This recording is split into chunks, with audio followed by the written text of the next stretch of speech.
Et enfin, donc l'exercice 3, donc c'était des réactions d'oxydoréduction. On avait une réaction qui était donnée pyruvate plus NADH donne un lactate plus NAD+, avec une réaction donc, qui peut se faire dans les deux sens. Écrire les demi-équations de chaque couple.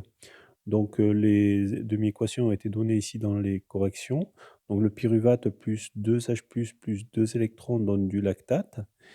Donc le lactate est la forme réduite du pyruvate, puisque le pyruvate ici peut récupérer 2 électrons. Et NAD+, plus 2H+, plus 2 électrons donne NADH plus H+. NADH étant la forme donc réduite du NAD+.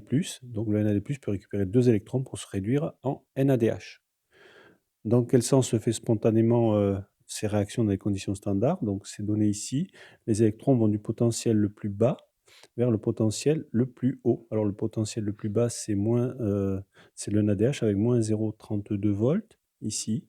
Et le potentiel le plus haut, c'est donc le couple pyruvate-lactate avec moins 0,185. Et donc les électrons vont aller du NADH ici, sur le pyruvate, pour donner donc du lactate et du NAD+. Et ensuite, enfin, il fallait calculer la variation d'enthalpie libre standard. Donc, on utilisait la loi de Nernst.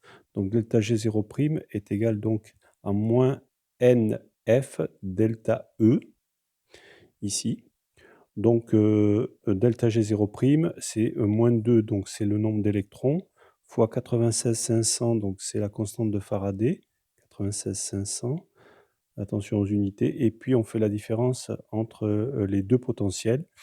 Donc ici, moins 0,19, alors moins 0,185, hein, ce qui donnait donc 25,09 kJ par mol. Donc, c'est bien une réaction exergonique qui se fait donc dans ce sens-là. Voilà pour cet exercice.